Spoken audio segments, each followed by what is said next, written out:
शहजाद को आवाज नहीं मिल रही है। चरणजीत सिंह सापरा, उसके बाद अपने सहयोगी अंकुश के पास भी जाऊंगा ग्राउंड जीरो पर। चरणजीत सिंह सापरा जी, अब शरद पवार ने इस्तीफा दिया, अब उनका इस्तीफा नामंजूर हो गया।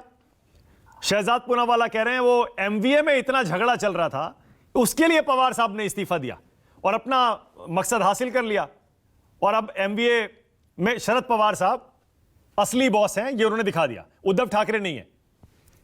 सापरा जी, देखिए, आपको बता दूं कि एमवीए को कोई खतरा नहीं था। ये एनसीपी का अंदरूनी मामला था, जो अंदरूनी मामला कुछ हद तक आज इन्होंने सुलझा लिया है। उनके अंदरूनी मामले पर हम ज्यादा टिप्पणी करने से उचित नहीं होगा। लेकिन भारतीय जनता पार्टी के जिस तरह से प्रवक्ता बोल रहे थे, मैं कहना चाहूंगा बीजेपी जो ये भारत की झूठी पार्टी है, या भारत की जुमला पार्टी है, या भ्रष्टाचारी जनता पार्टी जो है, इसके विरुद्ध बहुत बड़ी लड़ाई जो है वो महाविकास आघाड़ी लड़ रही है। और जिस तरह से ये कॉन्फिडेंस से बोल रहे थे कि बीजेपी जो है वो 100 सीटों के ऊपर है और इनका संगठन बहुत मजबूत है, ऐसा एक दृश्य तैयार करने की कोशिश इनके प्रवक्ता ने की है। तो फिर आप ये बताइए कि आपकी सरकार है, आप सत्ता में हैं, आप मजबूत हैं, तो आपने जो 20 महानगर पालिका के चुनाव है वो 1.5 साल से क्यों रुका के रखे हुए हैं? 15 नगर परिषदों के चुनाव आपने रुका करके रखे हुए।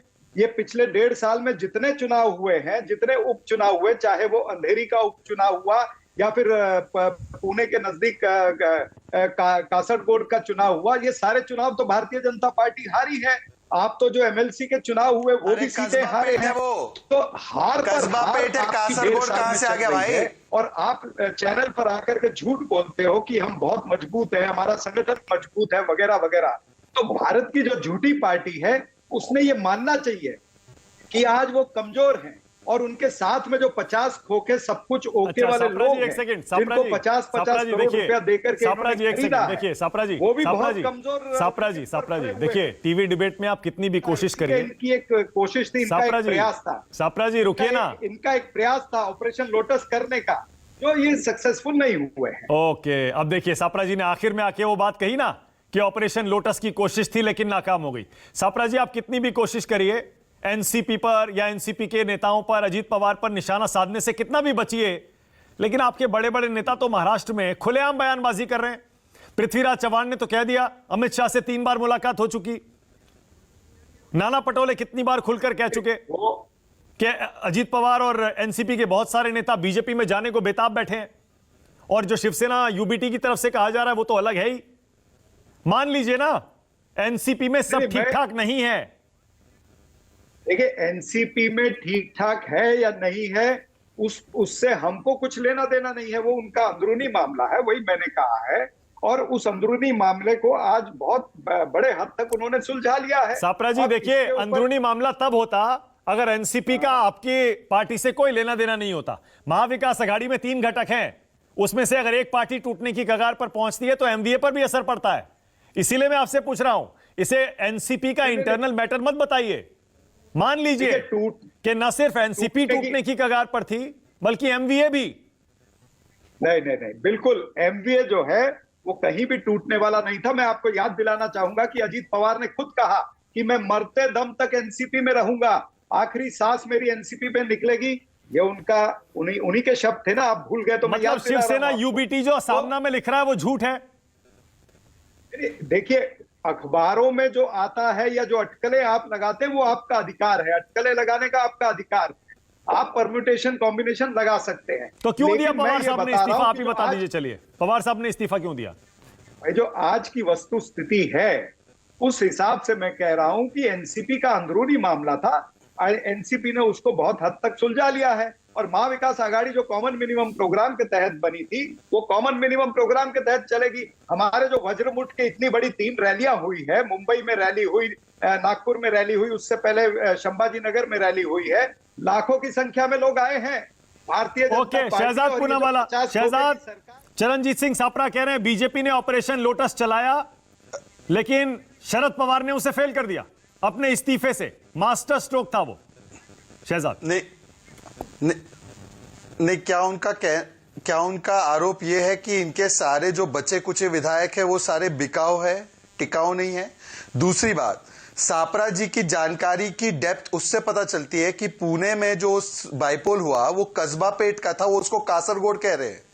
मतलब सोचिए, और वहां पर वो कस्बा पेट की सीट 10,000 वोट से जीते, तो चिंचवड़ की सीट हम लोग उसी बाइपोल में 36,000 वोट से जीते हैं, और वो एनसीपी का स्ट्रांग होल्ड था, वो भूल गए बताना। और कासरगोड नहीं है, वो कस्बा पेट है। सापरा साहब, आप तो अब बताइए मैं क्या बोलूं कि अगर एक व्यक्ति को कस्बा पेट और कासरगोड का अंतर ना पता हो। इसीलिए भारतीय जनता पार्टी का कमल लगातार खिलता जा रहा है महाराष्ट्र में, और हम 100+ की सीट वाली पार्टी बन चुके हैं, और अगली बार लगातार 144+ मुरझा रहा है। बनेंगे। इसलिए देखिए, 2-3 बातें कहूंगा मानक जी देखिए, अरे भाई मानक जी, अब देखिए कस्बा और कासरगोड में पहले वो माने कि कासरगोड था या कस्बा पेट था। आप एक सीट का नाम नहीं जानते, और पुणे कितना ऐतिहासिक शहर है उसके विषय में आपको ये नहीं बोल पा रहे हैं, छोड़ दीजिए। अब देखिए दूसरी बात पे आते हैं। मानक जी, मैं तो केवल इतना कह रहा हूं ना, सामना अखबार किसका है? सामना अखबार में यह आरोप आ रहा है, और एमवीए में जिस प्रकार की जो वस्तुस्थिति पिछले 3-4 हफ्ते से रही है विषयों पर, सावरकर के विषय पर पूछ लीजिए, तीनों बैठे हैं यहां पे, एनसीपी से सावरकर का स्टैंड पूछिए, ये हमारे उद्धव जी के प्रवक्ता, उनके एक प्रकार से दूत हमारे किशोर तिवारी जी से पूछिए, और चरणजीत छापरा से पूछिए कि सावरकर देशभक्त या सावरकर देशद्रोही एक मुठ होते हैं एक विषय पे, तो आपके चैनल को मैं साधुवाद करूंगा। मैं आपने मेरे सवाल का जवाब नहीं दिया शहजाद, आपने उल्टे सवाल पूछ लिया। मेरा सवाल बड़ा सीधा था। क्या आपने एनसीपी तोड़ने की कोशिश की, लेकिन आप नाकाम हो गए। शरद पवार ने एक स्ट्रोक से, एक चाल से शह और मात कर दिया। एनसीपी भी बच गई और एमवीए भी बच गई, आपका तो नुकसान हो गया। देखिए, इसी का जवाब देता हूं मानक जी। अभी बृजमोहन श्रीवास्तव हमारे साथ बैठे हैं, बृजमोहन जी है डिबेट पे, अभी भी बैठे हैं कि उड़ गए वो? बृजमोहन जी से पूछिए कि क्या उनके यहां पर कोई उत्सुक था जाने के लिए भाजपा में, पूछिए ना। आप मेरी जवाब को तो छोड़ दीजिए, मैं तो चलो बीजेपी का हूं, मैं तो अच्छी बातें करूंगा मेरी पार्टी का। उनसे पूछिए क्या ऐसी कोई कवायद थी, कोई बिकने के लिए तैयार था, कोई डील करके बैठा हुआ था और शरद पवार जी ने गेम चेंज कर दी? वो तो कह रहे कि ऐसा कोई था ही नहीं। आपका पहला वक्तव्य शो का बोल दीजिए बृजमोहन श्रीवास्तव। बृजमोहन श्रीवास्तव जी को सीरियसली मान लीजिए, ऑपरेशन लोटस चलाया गया और पवार साहब ने उसे नाकाम कर दिया। नहीं, ऐसा नहीं है। जो शहजाद भाई की इस बात से मैं सहमत हूँ कि महाविकास आघाड़ी और राष्ट्रवादी कांग्रेस पार्टी में से कोई भी ऐसा नहीं था जो भारतीय जनता पार्टी की तरफ जाने का सोच भी रहा हो। लेकिन कारण क्या, ये मुद्दा क्यों आया? आदरणीय जेपी नड्डा साहब, जो कि इनके राष्ट्रीय अध्यक्ष हैं, पिछले करीब 1 साल से लगातार इस बात को कह रहे हैं कि हम हिंदुस्तान में छोटे राजनीतिक दलों को समाप्त कर देंगे, जितने क्षेत्रीय दल हैं उनका हम वजूद मिटा देंगे। तो ये प्रयोग करते रहते हैं, और निश्चित रूप से ऐसा प्रयोग राजनीति में होता है, और बीजेपी इस काम को करने में ज़्यादा शातिर है, बेहतर तरीके से करती है। उसका एक बेहतर जवाब हो सकता है इस तरीके से मिल गया हो उनको, क्योंकि आप देखिए महाराष्ट्र में आदरणीय शरद पवार जी के इस निर्णय के बाद से लगातार नीचे हमारे तीनों दलों के जो लोग थे, वो पूरे लोग एक नीचे ग्रास रूट टेबल का भी जो वर्कर था, वो भी यूनाइट होकर इस बात को कह रहा था कि इस किसी भी हालत में ये चीज़ नहीं होनी चाहिए। तो कार्यकर्ताओं के बात अपनी कहने का मौका मिला है, और मैं सोचता हूँ कि इसके कारण पूरी जो हमारा महाविकास आघाड़ी का जो गठबंधन है इससे और मजबूत हुआ है, और इसका नुकसान तो भारतीय जनता पार्टी को होगा ही, और इसका सबूत तो अभी एपीएमसी के इलेक्शन में मिला है। वहाँ पर भारतीय जनता पार्टी के लोग ही चुनाव जीत के नहीं आ पाए, हम सारे जिलों में हम लोग जीत के आए हैं। तो ये एक सतत प्रक्रिया है। और मैं आपसे एक बात और कहना चाहता हूँ मानक जी, बहुत जिम्मेदारी के साथ महाविकास आघाड़ी बहुत ताकत के साथ महाराष्ट्र में चुनाव लड़ेगी, और जो लोकसभा की 48 सीटें हैं, इनमें से बीजेपी अगर 2, 4, 5 सीटें भी जीत जाए तो बहुत बड़ी बात होगी। ये मैं आपको बिल्कुल एक रिस्पॉन्स, उसके बाद अपने सहयोगी अंकुश के पास जाऊंगा मैं। ग्राउंड जीरो से एक रिपोर्ट भी लेना है मुझे। बोलिए शहजाद। देखिए मानक जी देखिए, कैसे भारतीय जनता पार्टी के बारे में भ्रांति फैलाने के लिए कुछ लोग बैठते हैं। उन्होंने कहा हम छोटी पार्टी समाप्त करते हैं। आज महाराष्ट्र में 100+ सीट की पार्टी हम, 40 सीट की पार्टी शिवसेना एकनाथ जी, उनको फिर भी हमने अपना धर्म निभाते हुए, विचारधारा को ऊपर रखते हुए उनको मुख्यमंत्री बनाया। बिहार में नंबर 1 पार्टी हम, जेडीयू हमसे कई गुना छोटा, फिर भी अपना विचारधारा का धर्म निभाते हुए, अपना गठबंधन का धर्म निभाते हुए उनको मुख्यमंत्री बनाया। अगर भारतीय जनता पार्टी की ऐसी कतई मंशा होती तो क्यों मुख्यमंत्री बनाते उनको? देवेंद्र फडणवीस जी वो व्यक्तित्व है महाराष्ट्र के, जिन्होंने हमेशा राष्ट्र नीति को और कोलिशन धर्म को ऊपर रखा है, और इसीलिए प्रधानमंत्री प्रधानमंत्री नरेंद्र मोदी के दूत के रूप में उन्होंने कहा कि एकनाथ शिंदे जी आप बनिए। बोलिए हम किशोर छोटे तिवारी, पार्टी को बोलिए समाप्त कर रहे हैं। किशोर तिवारी कुछ कह रहे हैं, बोलिए किशोर तिवारी। कर रहे हैं। हाँ बोलिए किशोर जी। शहजाद जी, मुझे आपसे एक बात पूछना था। सुप्रीम कोर्ट का निकाल आने के बाद आपके एकनाथ शिंदे और पूरा मंत्रिमंडल जो शिवसेना का है वो डिस्क्वालीफाई हो जाएगा। तो डिस्क्वालीफाई होने के बाद भी आपकी आपको जो किसने बताया सत्ता सुप्रीम की कोर्ट का भूख है, निकाल? नहीं, ऐसा आया तो क्योंकि आपको सत्ता जाने आपको अपनी पार्टी का मालूम नहीं, आपको सुप्रीम कोर्ट का मालूम है? बताओ। अरे भाई, मैंने जो देखो, अपनी पार्टी का नहीं जानते वो सुप्रीम कोर्ट का निकाल जानते हैं, बीच में मत बोल। एनसीपी का अरे जानते हैं, माने अपनी पूरा तो पार्टी का बोलने कुछ नहीं दो। जानते। एक एक करके, अरे एक एक करके, हाँ एक एक करके। पहले किशोर अरे तिवारी भाई, बात पूरी करिए अपनी। बोलिए।